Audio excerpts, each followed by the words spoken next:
اہم ایشو جو کہ پریس کلب کے سامنے آزاد کشمیر میں ایڈھاک ملازمین جن کی تعداد تقریباً 4500 سے زائد ہے، انہوں نے احتجاجی دھرنا دیا ہوا تھا۔ اسی سلسلے سے میں آگے جاتے ہوئے انہی کے ممبر، کور کمیٹی کے ممبر جناب سردار سکندر وسیم صاحب کو اپنے اسٹوڈیو میں مدعو کیا اور ان سے ہم یہ پوچھنا چاہتے ہیں کہ آخر اتنے عرصے سے آپ ایڈھاک ہیں اور کیوں، کس وجہ سے کہ ایک حکومت نے آلریڈی پی ایس سی کا ایک سسٹم رکھا ہوا ہے، سیکشن کمیٹی کا ایک سسٹم رکھا ہوا ہے، اور اس کے بغیر آپ ایڈھاک بڑھتے ہوئے ہیں اور آج احتجاج پہ آ گئے ہیں۔ تو میں آپ کو ویلکم کرتا ہوں اپنے پروگرام میں، اور میرے اس سوال کے جواب کے تناظر میں آپ کچھ ارشاد کرو۔ بسم اللہ الرحمن الرحیم۔ سب سے پہلے تو آپ کا شکریہ کہ آپ نے یہاں مجھے بلایا اور اپنے موقف کی وضاحت کے لیے مجھے ایک موقع فراہم کیا۔ بنیادی طور پر جو ایڈھاک اپوائنٹمنٹس ہیں آزاد کشمیر میں اور آزاد کشمیر کے مختلف محکمہ جات میں حکومتی مشاہدی کو چلانے کے لیے حکومت ایڈھاک ملازمین کو ایک پروسیس کے تحت انرول کرتی ہے، برسی کرتی ہے۔ پھر آگے آئین میں، دستور میں اس کا پورا طریقہ کار موجود ہے کہ اس طریقہ کار اور اس پروسیجر سے جو ہے گزار کر 6 ماہ کے بعد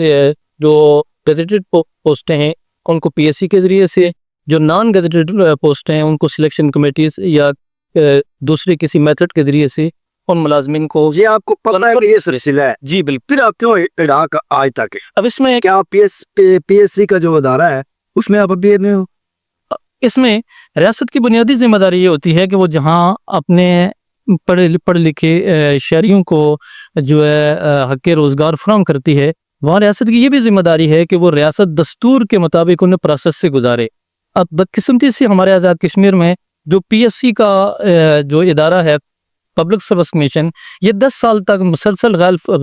فعال رہا ہے، اور بعض ڈپارٹمنٹ ایسے ہیں کہ جن میں ڈپارٹمنٹس کے رولز نہ ہونے کی وجہ سے، کوٹے کے دقیق قسم کے مسائل ہونے کی وجہ سے ان ٹائم جو ہے ریاست ان لوگوں کو پروسیس سے نہیں گزار سکی۔ پھر اگر کہیں کوئی کسی جگہ پی ایس سی میں کوئی پوسٹیں گئی بھی ہیں تو وہاں ہمارے جو ڈپارٹمنٹس ہیں انہوں نے بڑے ٹیکنیکل انداز میں، اگر کسی سبجیکٹ کی 10 پوسٹیں ہیں تو 9 پوسٹیں اپنے پاس رکھی ہیں، 1 پوسٹ کا انہوں نے وہ پی ایس سی میں بھیجی ہے، اور وہاں کمپٹیشن کے اندر جو کمپٹیشن ہوتا ہے، ظاہر ہے کسی ایک آدمی نے منتخب ہونا ہے، اور اس میں جو نیو کمر اسٹوڈنٹ ہوتے ہیں، اسٹوڈنٹ ہوتے ہیں، وہ جو ہے وہاں سلیکٹ ہو جاتے ہیں۔ اچھا، اب ہونا یہ چاہیے کہ ہونا تو یہ چاہیے تھا کہ جو ہے سول سرونٹ رولز کے مطابق تمام جو ایڈھاک پوسٹیں ہیں وہ بیک وقت جو ہے پی ایس سی میں بھیجی جاتی ہیں، اور پی ایس سی سے آنے کے بعد جو لوگ اس کرائٹیریا پہ فلفل نہیں کرتے، ریاست کی یہ ذمہ داری تھی کہ ان کو اسی وقت فارغ کر دیتی تاکہ وہ اپنا کوئی اور جو ہے بندوبست کر لے۔ یہ بھی کہا جا رہا ہے کہ انفیئر مین سے بھی یہ لوگ اپائنٹ کیے گئے ہیں جن میں کیسٹیج ہونا، کیا اس میں کوئی ایسی تو کوئی بات نہیں ہے ہمارے علم میں، تو ایسی کوئی بات نہیں ہے، نہ ہم نے کبھی اس نہ ذاتی طور پہ ہم نے کہیں رشوت دی، اور نہ ہم غیر آئینی طور پر، غیر قانونی طور پر ہم نے انڈورسمنٹ کی کوشش کی۔ اگر کسی نے کوشش کی ہے تو جہاں وہ لوگ مجرم ہیں جنہوں نے رشوت دی ہے، تو ان سے بڑے مجرم وہ لوگ ہیں جنہوں نے رشوت لی ہے۔ یعنی آپ اس وقت تک آپ کو کتنا عرصہ ہو گیا ہے؟ تقریباً ہمارے ساتھ جو لوگ آج احتجاج میں شامل تھے اس میں میکسیمم جن لوگوں کی ایڈھاک سروسز ہیں وہ 15 سال، 10 سال، 12 سال اور 20 سال، 25 سال سے بھی زیادہ ہیں۔ اور اس میں جو سب سے زیادہ پینفل یا سب سے زیادہ جو تکلیف دہ بات ہے وہ یہ ہے کہ ایک طرف جو ہے نا یہ کہا جاتا ہے کہ ریاست میں جو پڑھے لکھے لوگ ہیں انہیں حق روزگار دیا جائے، تو ہماری طرف سے ریاست سے یہ سوال ہے کہ جو لوگ 2010، 2012 یا 2013 کے بعد جو لوگ گریجویٹ ہیں، جن لوگوں نے ڈگریاں حاصل کی ہیں، اگر وہ حق کے روزگار کے مستحق ہیں تو وہ لوگ جنہوں نے آج سے 30 سال پہلے بڑی مشکل حالات میں انہوں نے ایم ایس سی کیا، وہ ان سے زیادہ مستحق ہیں۔ یہ ریاست کی ذمہ داری تھی کہ ریاست ان لوگوں کو تھرو پراپر چینل گزار کر یا تو ان کو مستقل کر دیتی یا اسی وقت ان کو فارغ کر دیتی۔ اب انٹرنیشنلی جو کرائٹیریا ہے کسی بھی جاب کا، تعلیم سے زیادہ اس کے تجربے کا پریفر کیا جی، تو میں سمجھتا ہوں کہ آپ نے جو بطور ایڈھاک کام کیا، آپ کا تجربہ بھی ہو گیا ہے جی۔ میں اس میں ایک اور آپ سے پوچھنا چاہتا ہوں، گزشتہ حکومت نے تو اپنا ایڈاک ایکٹ اسمبلی سے پاس کروا کے آپ کو مستقل کرنے کا کوشش کی یا مستقل کیا، جس کو بلاد کشمیر کی کورٹس نے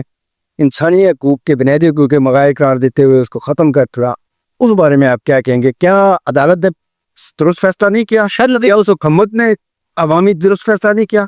کس کو درست کیا؟ یہاں میں تھوڑی سی آپ کی انفارمیشن یا آپ کی جو معلومات ہے اس کی درستی کرنا چاہوں گا بڑی معذرت کے ساتھ، کہ بنیادی طور پر جو 2021 میں مسلم لیگ نون کی گورنمنٹ نے راجہ فاروق ادر صاحب کی قیادت میں اڈھاک ملازمین کو کنفرم کیا تھا، اس کے بعد جو پی ٹی آئی کی گورنمنٹ آئی تو پھر یہ کیس جو ہے یہ کورٹ میں چلا گیا. کورٹ نے اس کیس کے حوالے سے کوئی فیصلہ نہیں دیا. ابھی یہ جو کیس تھا یہ کورٹ کے اندر جو ہے پروسیس میں تھا ٹرائل پہ تھا کہ اسمبلی نے دوبارہ سے اجلاس بلا کر پی ٹی آئی کے جو کابینہ تھی، پی ٹی آئی کی گورنمنٹ نے دوبارہ اجلاس بلا کر اسمبلی سے اس ایکٹ کو ختم کر دیا تھا. تو جب اسمبلی سے وہ ایکٹ ہی ختم ہو گیا تو پھر جو عدالت نے وہ فائل داخل یعنی اس کیس کو ختم کرنا پڑا. اس کیس کے خلاف کوئی فیصلہ نہیں آیا. اس وقت پورے آزاد کشمیر میں ہڑتال ہے ایسی بارت، تو آج کا جو دھرنا تھا کیا وہ ختم کر چکے ہیں یا آگے کیا ہے اس کا اللہ عمل؟ اصل میں آج کے دھرنے کا پس منظر یہ ہے کہ پچھلے ستمبر 2024 میں ہم نے 17 اڈھاک ملازمین نے 17 روزہ ایک طویل سیلی سرکار کے سامنے سبز بازار میں ایک طویل دھرنا دیا. اس کے بعد گورنمنٹ نے اپنی حکومتی کمیٹی جو ہے مذاکرات کے لیے بھیجی، اور حکومتی کمیٹی نے پھر 1 اکتوبر 2024 کو ہمارے اڈھاک ملازمین کی مرکزی کور کمیٹی اور حکومت کی جو مذاکراتی کمیٹی تھی ان کے درمیان ایک معاہدہ طے پایا. وہ میں آپ کو ہارڈ کاپی بھی سر پرووائڈ کر سکتا ہوں. اس معاہدے کے تحت حکومت نے ہمارے ساتھ یہ اگریمنٹ کیا کہ ہم 45 دن کے اندر اڈھاک ملازمین کے معاملے کو قانون سازی کے ذریعے سے حل کریں گے اور انہیں کنفرم کریں گے کوئی کرائٹیریا بنا کر. آج کا ہمارا احتجاج اس اگریمنٹ کی خلاف ورزی کے اوپر دوبارہ حکومت کو ایک میسج پاس کرنا تھا، ایک ریکویسٹ کرنی تھی کہ 45 دن کے بجائے اب 6 ماہ گزر چکے ہیں، لیکن اس کے باوجود وہ جو کمیٹی بنائی گئی تھی اس کمیٹی نے ابھی تک اپنی کوئی سفارشات مرتب نہیں کی یا کوئی مثبت پیش رفت نہیں کی. اچھا، آپ کے بارے میں ایک اور آیا کہ آپ ہر ماہ کے اینڈ پہ یا 2 ماہ کے بعد دوبارہ دھرنا دیتے ہیں، پھر کچھ ٹائم گزارتے ہیں اور پھر چلے جاتے ہیں. یہ کیا شغل ہے؟ اس کی کیا وجہ ہے؟ اصل میں یہ تو خیر ظاہر ہے رائے تو ہر آدمی قائم کر سکتا ہے صحیح، لیکن حقائق اس میں یہ ہیں کہ ہم بنیادی طور پر ہمارے پیچھے کوئی اس طرح کی فورس نہیں ہے کہ جس کے کہنے پہ ہم دھرنا دیتے ہیں، اور کوئی اس طرح کی فورس نہیں ہے یا اس طرح کے کوئی ایلیمنٹ شامل نہیں ہے جس کے کہنے پہ ہم دھرنا ختم کرتے ہیں. بنیادی طور پہ ہم ریاست کے ایک باعزت اور پڑھے لکھے شہری ہیں. ہم چاہتے ہیں کہ ہمارا معاملہ خوش اسلوبی سے حل ہو، اور ہم بار بار حکومت کے اوپر ڈیپینڈ کر کے جب دھرنے کے میدان میں اترتے ہیں، جب دھرنا دینے کے لیے آتے ہیں تو حکومت کی جو کمیٹی ہے یا حکومت جو ہمارے ساتھ ایگریمنٹ کرتی ہے تو ہم مہذب شہری ہونے کے ناطے اس ایگریمنٹ کے اوپر جو ہے اعتماد کر لیتے ہیں، اور بالآخر جب اس کی حکومت کی طرف سے اس پر عمل درآمد نہیں ہوتا تو پھر مجبوراً دوبارہ دھرنے آنا. بہت بہت شکریہ جناب سکندر وسیم صاحب. آپ بورڈ کمیٹی کے ممبر بھی ہیں اور ذمہ دار ہیں، اور آپ نے ہمارے ساتھ گفتگو کی اور اصل صورتحال سے میں کہا کیا اور